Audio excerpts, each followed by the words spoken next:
మరొక అనుభవాన్ని నేను మీకు జ్ఞాపకం చేస్తాను. రోమపత్రిక 11:16 చదువుదాం. రోమపత్రిక 11వ అధ్యాయం 16వ వాక్యాన్ని చదువుదాం. అమ్మా, ముద్దలో మొదటి పిడికెడు పరిశుద్ధమైనదైతే ముద్దంతయు పరిశుద్ధమే. వేరు పరిశుద్ధమైనదైతే కొమ్మలు కూడా పరిశుద్ధమే అని ఇక్కడ రాయబడి ఉంది. మన ప్రభు ఎవరు? ద్రాక్షావల్లిని నేను, తీగలు మీరు. మన ప్రభు వేరు. వేరులో నుంచి వచ్చే అనుభవమే కొమ్మలు. కాండం వచ్చింది, కాండం నుంచి కొమ్మలు వస్తాయి. ఇక్కడ పిండి మొదట పిడికడ పిండి పరిశుద్ధమైందైతే మొత్తం కూడా చెప్పండి, మొత్తం కూడా మరోసారి చదవండి ఆ మాట. ముద్దలో మొదటి పిడికెడు పరిశుద్ధమైందైతే ముద్దంతి కూడా పరిశుద్ధమే. మన ప్రభు పరిశుద్ధుడు, మనం కూడా ఎలాగుండాలా? నేను పరిశుద్ధునై ఉన్న ప్రకారం మీరు కూడా పరిశుద్ధులై ఉండండి అని రాయబడింది. మొదట మన ప్రభు పరిశుద్ధులైతే మనం కూడా పరిశుద్ధంగా ఉండాలి. సేవకులు పరిశుద్ధులైతే విశ్వాసులు పరిశుద్ధులుగా ఉండాలి. అర్థమైందా? మీ ఇంట్లో మీరు పరిశుద్ధులైతే మీ ఇంట్లో వాళ్ళు కూడా పరిశుద్ధులుగా ఉండాలి. కల్తీ ఎక్కడ జరుగుతుందో ఒకసారి మీరు చూడండి. మనల్ని బట్టే కదా, మిమ్మును బట్టియే కదా నా నామము దినమెల్లా అవమానపరచబడుచున్నది అని రాయబడి ఉంది. మనల్ని బట్టే మన కుటుంబంలో ఉంటుంది, మనల్ని బట్టే మన కుటుంబంలో ఉంటుంది. అది మాత్రం మనం గుర్తుపెట్టుకోవాలి. దేవుని స్తోత్రం కలుగునగాక. నువ్వే ఒక ముద్దవైతే, నువ్వు మంచిగా ఉంటే నీ ఇంట్లో వాళ్ళందరూ మంచిగా ఉంటారు. అర్థమైందా? నువ్వే పులిసిపోయి ఉంటే మిగతాది కూడా పుల్ల రొట్టె కంపు కొట్టింది. ముందు నిన్ను చెక్ చేసుకో, ముందు నన్ను చెక్ చేసుకోవాలి, ముందు మనల్ని మనం చెక్ చేసుకోవాలి.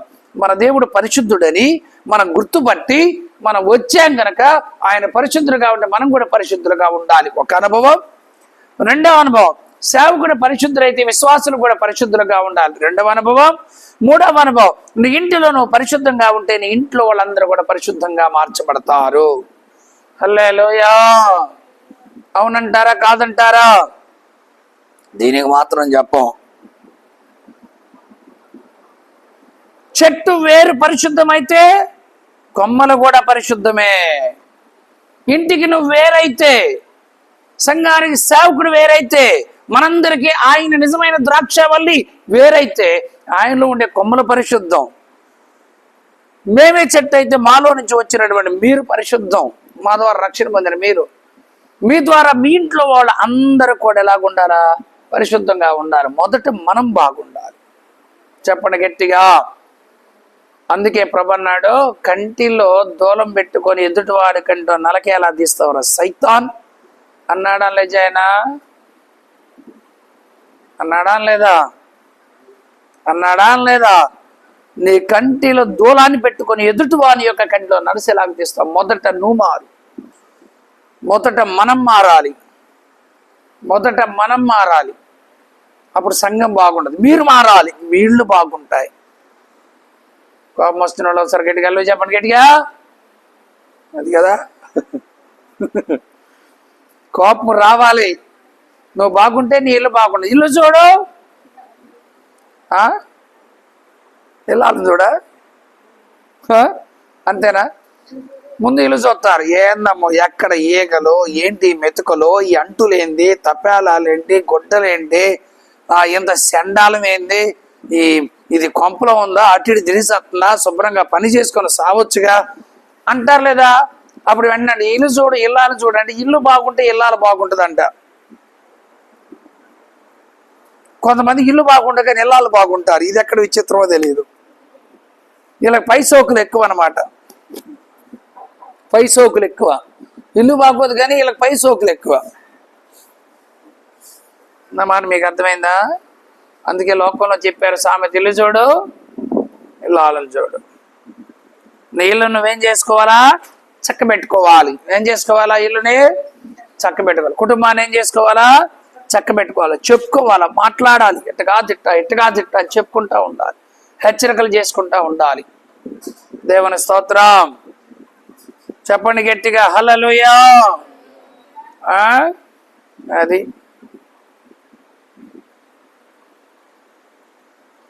అందుకని మొదటి ముద్ద అంటే దైవ సన్నిధికి వెళ్ళిన మొదట మనం ఎలాగుండాలా? పరిశుద్ధంగా ఉండాలి. నేను మా పెద్దమ్మోళ్ళని, చిన్నమ్మోళ్ళని, వాళ్ళని, వీళ్ళని మొత్తాన్ని లాక్కుపోయాను. దేవుని నమ్మిన తర్వాత మా ఇళ్ళలో మొట్టమొదటి పురుషుడు నేనే. దేవుణ్ణి నమ్ముకోవడం, అమ్మోడి తరపునైనా నాన్నోడి తరపునైనా ఎవ్వరు దేవుని దగ్గరికి వెళ్ళా. మాకు అసలు యేసుప్రభు దగ్గరికి వెళ్ళరు. మా ఇంటి దగ్గర పెద్ద చెట్టు ఉంటే, ఈ ఇక పేర్లు ఎందుకులే, బొట్టు పెట్టి చెట్టుకి అసలు పీకలు కోసి కోళ్ళు వేసి అక్కడ ఎగురుతా ఉంటాయట. ఒకప్పుడు మేము అట్లాగే పూజలు చేసేవాళ్ళం. మా తాత వచ్చి అందరూ తలా ఒక టెంకాయ రాయి పెట్టి కోడిని కోసిన తర్వాత ఆ కోడి బాడీని అవతలు విసిరేసి ఆ కోడి తలకాయ ఇక్కడ ఎదురు పెడతారు. అదేం చేస్తారు తెలుసా? చచ్చిపోయేటప్పుడు ఎట్టాడు 3 సార్లు 2 సార్లు. అప్పుడు అమ్మ పలికిందనేవాళ్ళు. తలకాయ పాప సచ్చి ప్రాణం అన్నండి అమ్మ పలికింది. అప్పుడు వెంటనే మా తాత కరెంట్ తొందరగా కానివ్వండి. మా అమ్మ ఒక టెంకాయ, మా నాన్న ఒక టెంకాయ, నేను ఒక టెంకాయ, మా అక్కయ్య ఒక టెంకాయ, మా తమ్ముడు ఒక టెంకాయ, మా చెల్లెలు ఒక టెంకాయ, మా తాత ఒక టెంకాయ, మొత్తం అన్ని టెంకాయలు కొట్టేవాళ్ళం. టెంకాయలు కొట్టి ఆ బకెట్లో, అప్పుడు ఏ బకెట్లో ఉన్నాయి మనకి? ఇతర బకెట్లు ఉన్నాయి, గుర్తుందా? ఇతర బకెట్.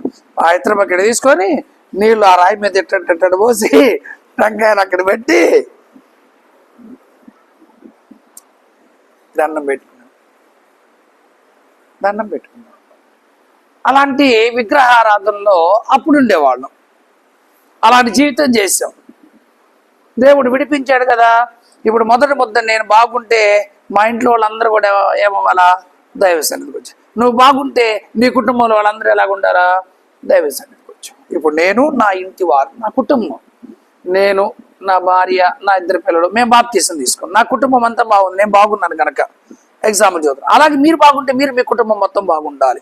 ముద్ద మంచిదిగా ఉండాలి, వేరు మంచిదిగా ఉండాలి. హల్లెలూయా.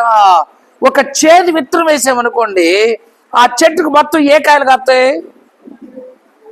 చేదు దోసకాయలు కాస్తాయి. కోనింకి దోసకాయలు చేతికి మహాపేరు.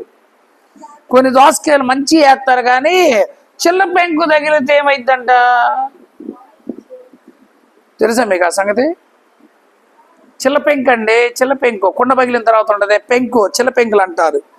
చిల్ల పెంకు తగిలితే చేదైపోయిందంట దోసకాయ.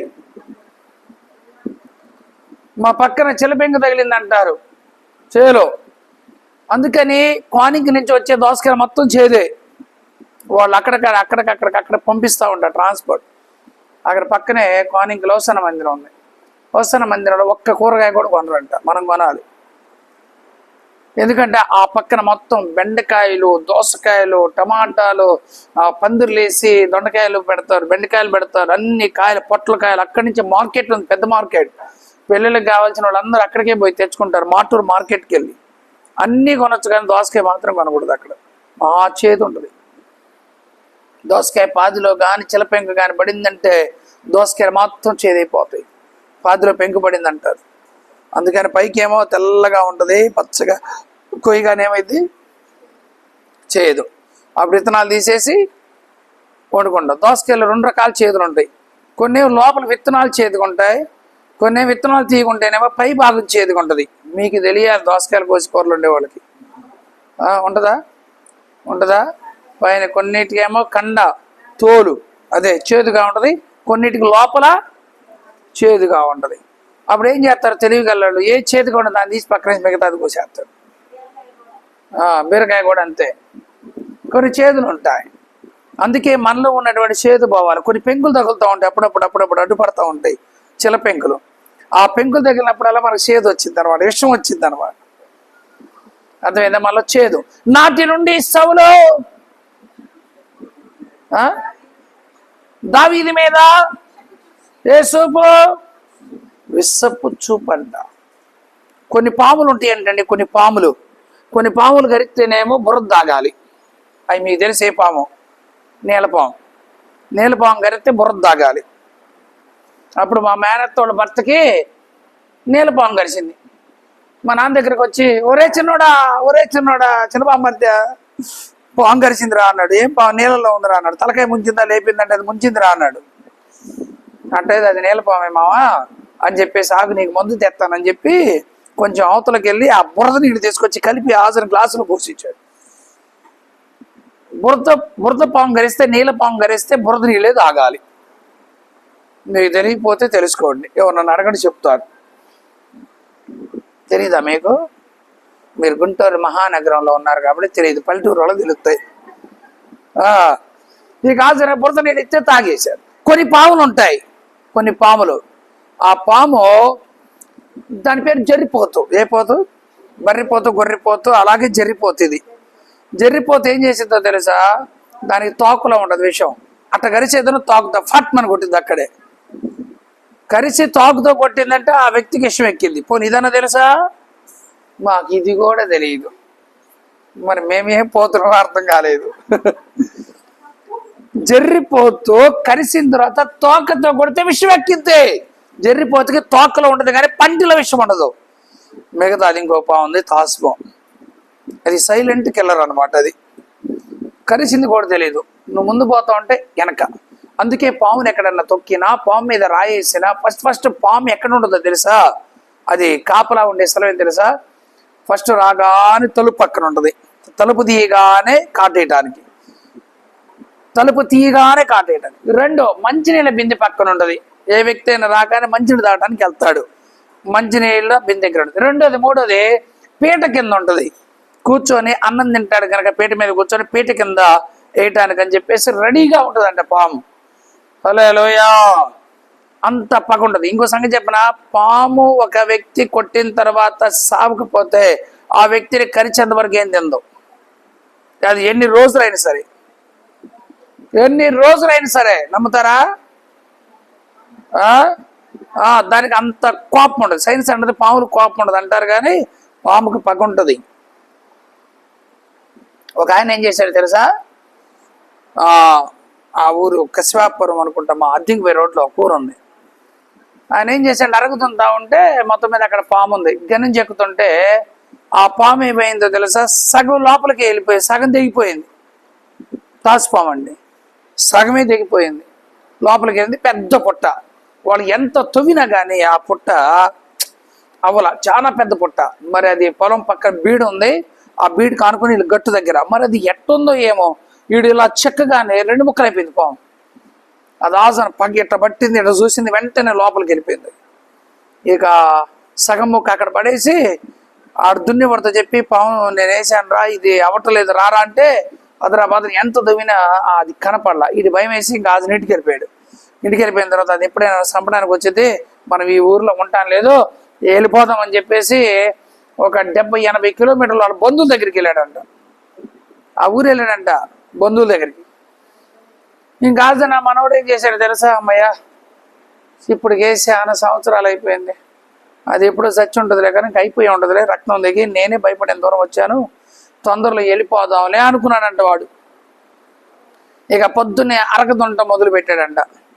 అరకదుంట మొదలు పెట్టిన తర్వాత పొద్దున్నే మరి వీళ్ళు కమ్మలు వేసుకొని వెళ్తారు కదా, ఆ మంచు ఉంటుంది కదా, ఆ కమ్మలు ఏం చేశాడు తెలుసా? ఆ పక్కన అక్కడ వేసేసి అరకదుంతున్నాడు. 10:30 అయింది. సద్యాన్నం తిందామని చెప్పేసి చెట్టు కిందకి వెళ్దాం కమ్మలు తీసుకొనని ఆ కమ్మలు ఇలా లేపగానే సగం ముక్కు పాము ఉందంట అక్కడే. సగం ముక్క. అన్ని కిలోమీటర్లు ఎట్టెళ్ళింది అది. అది వినిద్దంట. ఇంటికి వచ్చిన తర్వాత వాళ్ళు ఏం మాట్లాడుకున్నారు, ఎక్కడికి వెళ్ళారు, వినిద్దంట. పాము వినిద్దంట. నీకంటే ముందుగా కొడితే నీకంటే ముందుకు ఇంటికి వెళ్ళిపోయింది పాము. అడుగుల వాసన బట్టి కూడా వెళ్ళింది పాము. ఇలా వాసన బట్టి వెళ్ళింది. మొత్తం మీద వీడు బస్సు ఎక్కాడు, మొత్తం మీద వెళ్ళాడు. ఆడు ఏ ఊర్లో ఉన్నాడు, ఆడి గురించి ఏం మాట్లాడుకున్నారు, రోజు ఈ మొక్క వాళ్ళ ఇంటి దగ్గర ఉండి వినేదంట. ఆ తర్వాత పాము డైరెక్ట్గా అక్కడికి వెళ్ళిన తర్వాత కమ్మలది కానీ కమ్మల కింద లేచిందంట, ఇట్లాగా సన్నగా అయిపోయి లేచిందంట ఇట్లాగా. అప్పుడు వాడు ఏం చేశాడు తెలుసా? ఆ కంబలి అలాగేసి పక్కన నరికి ఉన్నటువంటి రేక్ కంప ఉందంట, రేక్ కంప. ఆ రేక్ కంప తెచ్చి ఆ కమ్మల మీద వేసి వెంటనే అగ్గిపెట్టి తీసుకొని ముట్టించేసాడు. కాలిపోయి చచ్చిపోయి. సామెత ఉంది, కాలుకు కరుచుకున్న పాము కర్వక మారదని సామెత ఉంది. పాము ఎప్పటికైనా కొన్ని వెంటబడి వచ్చింది. ఇది ఈ పాముకు ఉన్నటువంటి గుణం. కొన్ని పాములు ఉంటాయి, అందుకే మీకు పామును కొట్టడానికి వెళ్ళినప్పుడు దూరం ఉండి జాగ్రత్తగా గిట్ట కొట్టాలి. కొన్ని పాములు ఇలా వదులుతాయి విషాన్ని నోట్లో నుంచి. అప్పుడప్పుడు మనం మాట్లాడేటప్పుడు ఇక్కడి నుంచి వెళ్తాయి, చూసారా, ఊటలో వస్తాయి మీకు, ఎట్టంటే ఎగురుతూ ఉంటాయి. ఎట్టంటే అమ్మా రక్తపింజర అని ఊదిద్ది. ఆ పాము గురించి కూడా తర్వాత చూస్తారా. ఈ పాము ఏం చేస్తుందో తెలుసా, ఎట్ట వదిలిద్ది విషం గాల్లో చిన్న తుప్పర్లు మనకు తెలియకుండా కళ్ళలో పడిపోతాయి.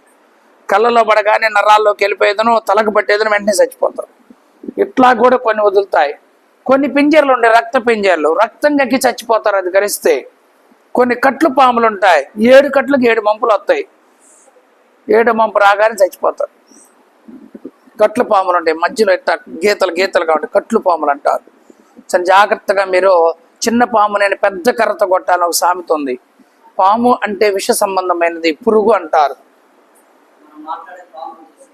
తెలిసిద్ది, దానికి పొలుసులకు మధ్యలో నుంచి వినిద్ది. ఏ పాము అయినా అంతే. అందుకే వీడు పావు చెవులు వీడికి ఎట్టగిన పడిందిరా అంటారు.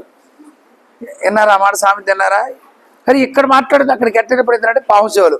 అంటే ఉత్తరం పక్క నుండి మాట్లాడినా, దక్షిణ పక్క నుండి మాట్లాడినా, ఏ పక్క నుండి మాట్లాడినా పాముకి మొత్తం వినపడింది. దాని బాడీ కింద పొలుసులు ఉంటాయి. పొలుసులు అంటే విప్పిన తర్వాత ఆ మాట పొలుసులో నుంచి వింటది. పాముకి చెవులు ఉండవు, గుర్తుపెట్టుకోండి. పాముకి చెవులు ఉండవు, పొలుసుల్లో నుంచి వింటది. మనకి ఎవడు నీడు చెప్తే ఏంటి ఇంకోసారి చెప్పు అంటాం, మన చెవులు ఇట్టాకుంటాయి, దాని చెవులు అట్టంలో దాని స్పష్టంగా వినగలదనమాట. రక్త పింజర్లు ఉంటాయి. రక్త పింజరు ఊదిందంటే వాళ్ళంతా మచ్చలు వస్తాయి. 2 కలిసిందంటే రక్తం కక్కి చచ్చిపోతారు. మొత్తం వచ్చేసింది. అని ఊతే చాలు, అది విషయమే. గాలి తగిలితే చాలు. అందుకే మీరు ఏ పాము దగ్గర చాలా జాగ్రత్తగా ఉండాలి, చాలా జాగ్రత్తగా ఉండాలి. దేవుని స్తోత్రం కలుగును గాక. ఆమేన్. అర్థమైందా? దానికి అలాంటి పగలు ఉంటాయి. మరి మనకు ఉండొచ్చా పగలు?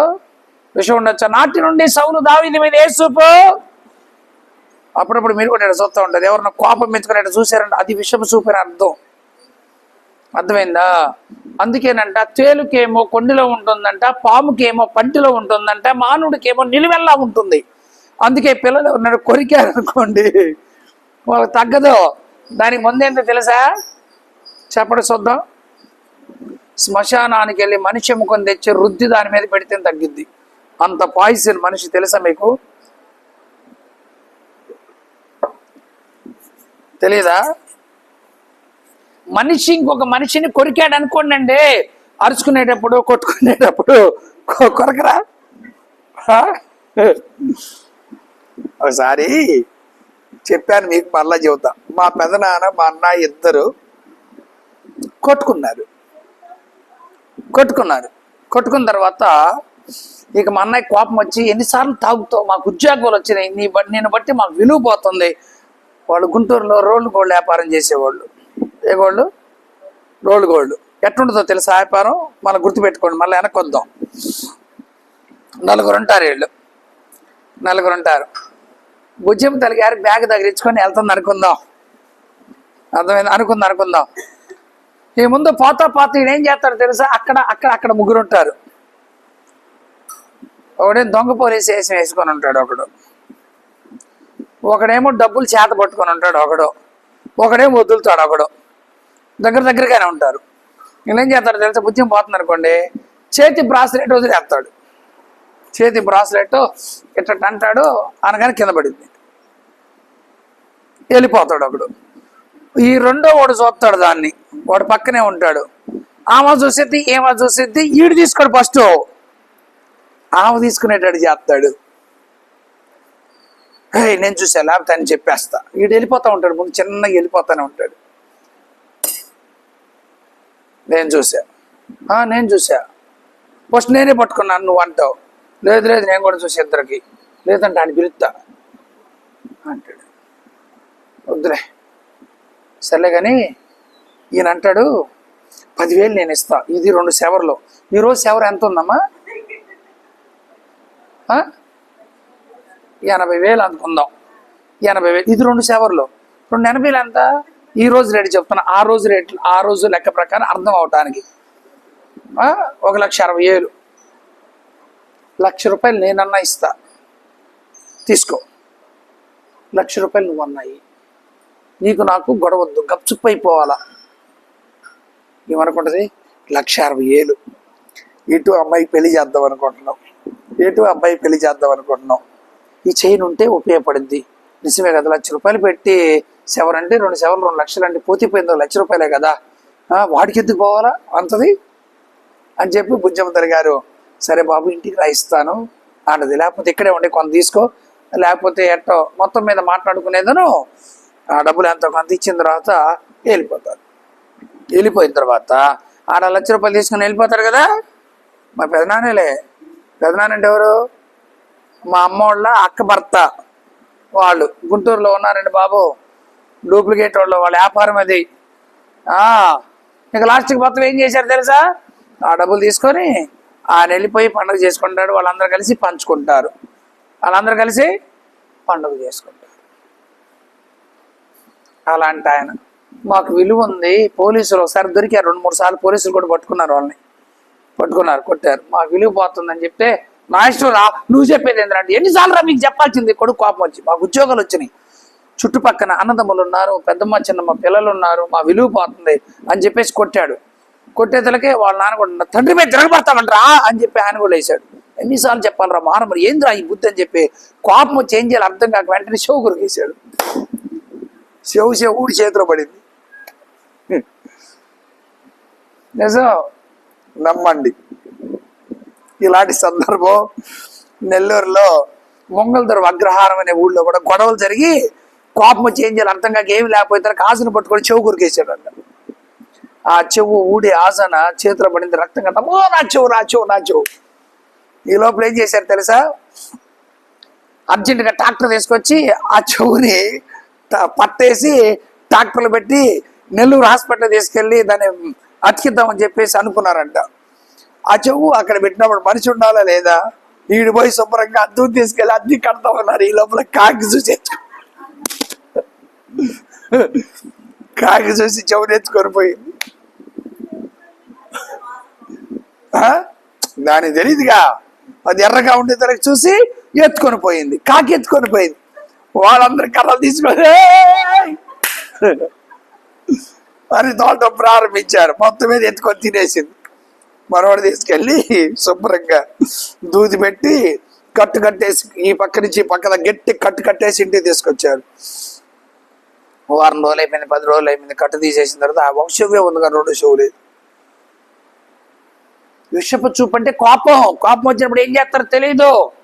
అందుకని ఎవరి మీదైనా ఇట్లా చూసావంటే, కోపం వచ్చే చూపు ఇట్లా చూసావంటే నీదే చూపు? విషపు చూపు. నీ కంటిలో నీ చూపులో ఏముంది?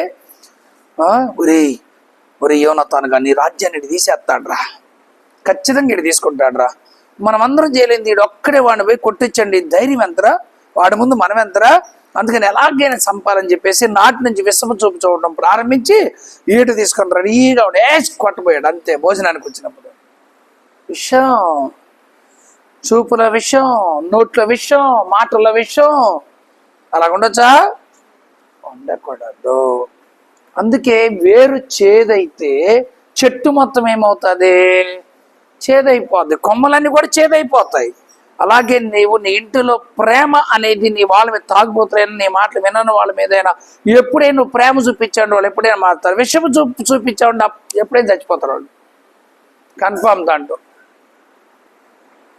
కనుక ఈ వాక్యాన్ని వింటున్నటువంటి నీవు నేను మనం నేర్చుకోవాల్సిన సత్యం ఏంటమ్మా?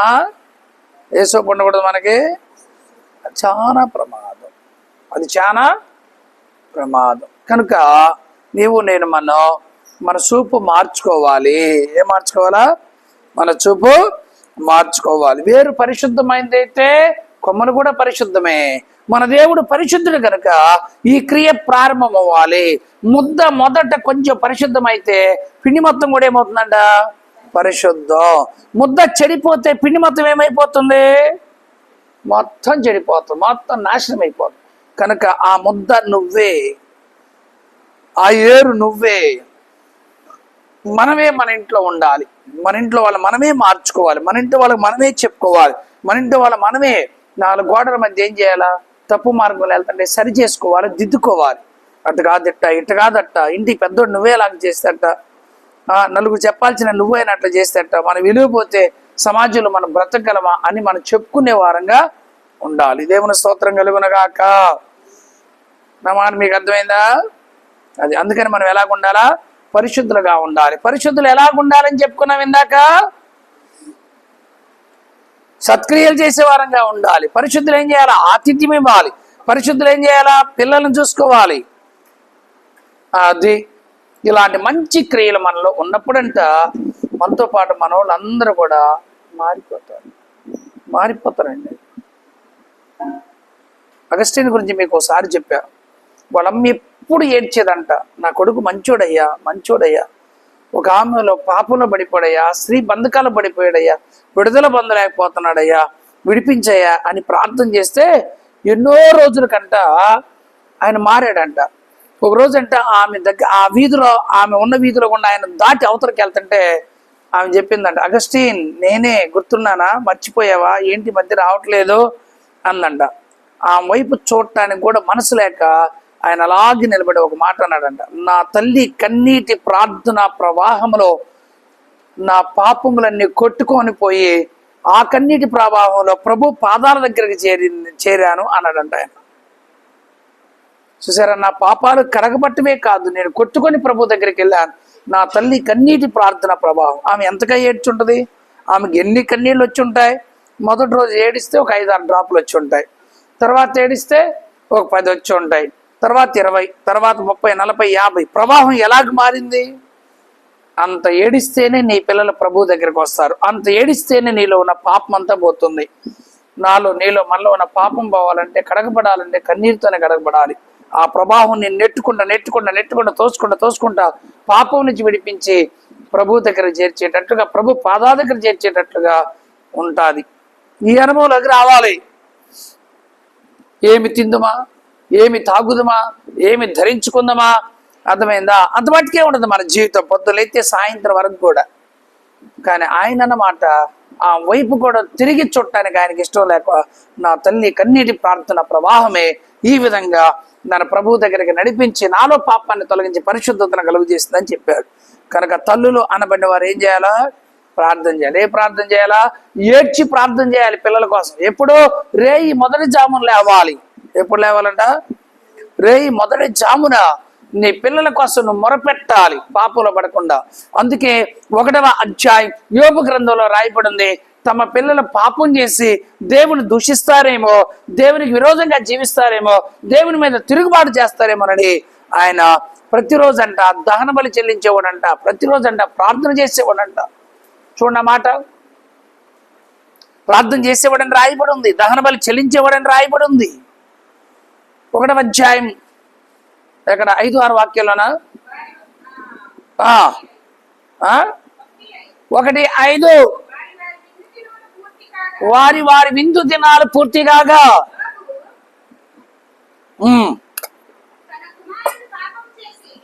తన కుమారులు పాపం చేసి,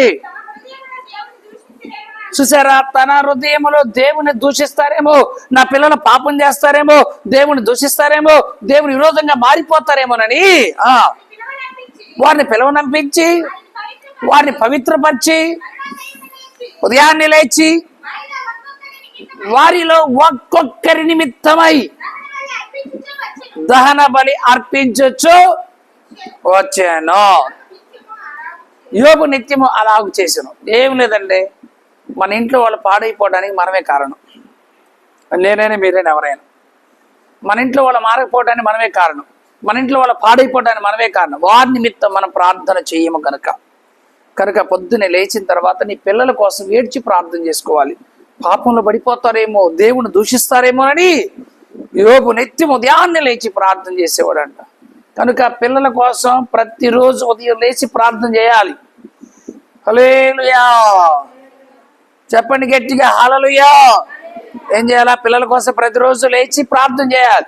ఎప్పుడు మీ పిల్లల కోసం, భర్త కోసం ప్రార్థన మొరపెట్టాలి. నా పిల్లలయ్యా, భర్తయ్యా, పిల్లలయ్యా అంటే ఇతరం వేస్తే ఎన్ని రోజులు మనకు వచ్చింది? అది ఎన్ని రోజులు కూడా మనకు రాదు, నీళ్ళు పడేంత వరకు.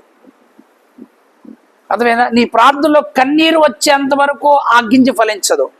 కన్నీళ్లతో చేసే ప్రార్థన ఏదో ఒక దినాన లాగి మెడపట్టి తీసుకొని తెచ్చి అక్కడ పెట్టేస్తుంది. ప్రార్థన అనేది ఒక విత్తనంతో పోల్చబడింది. విత్తనం ఎంతకాలం అక్కడ వేసినా ఏడుపు లేని ప్రార్థన, కన్నీటి లేని ప్రార్థన వల్ల ఫలించిద్దండి. సరిపోని పొలం నిండా విత్తనాలు వేసాం, వాన్ లేకపోతే ఎప్పటికైనా మొలకలు వస్తాయా? వస్తాయా చెప్పండి? వస్తాయా? వస్తాయా? రావు. వస్తాయా? రావు. దేవుని స్తోత్రం. ఒక విత్తనం మొలకెత్తాలంటే 2 అనుభవాలు ఉంటాయి. ఒకటి, పైనుంచి వానన్నా పడాలి. 2, కాలువ నుంచి నీళ్ళన్నా రావాలి. కాలువ నుంచి నీళ్ళన్నా రావాలి. ఏదైనా సరే నీళ్లు కావాలి, నీళ్లు కావాలి. నీ ప్రార్థన కావాలి, ఎదుటి వారి ప్రార్థన కావాలి, నీ కన్నీళ్ళు కావాలి, ప్రార్థనలో ఏడ్చే స్త్రీలు కావాలి. ఇర్మియా గ్రంథంలో రాయబడి ఉంది, ఏడ్చే స్త్రీలు కావాలని ఉంది. కొండి కత్తులు కాదు. ఏ కత్తులు? కొండి కత్తులు కాదు, ఏడ్చే స్త్రీలు కావాలంట ప్రభువుకి. చెప్పండి, ఏ స్త్రీలు కావాలమ్మా? సోకులు చేసుకునేవాళ్ళు కాదు. చెప్పండి అమ్మా. అందంగా అగపరుచుకునేవాళ్ళు కాదు ప్రభువుకి కావాల్సింది. ప్రార్థన చేసే స్త్రీలు కావాలి. చదవండి ఆ మాట. ఇర్మియా పుస్తకం దొరకలేదా? మన కోసం ఏడ్చేవాళ్ళు కావాలి, మన కోసం విలాపం చేసేవాళ్ళు కావాలి. అలాంటి స్త్రీలు ఎక్కడున్నారో 9వ అధ్యాయం 17వ వాక్యంలో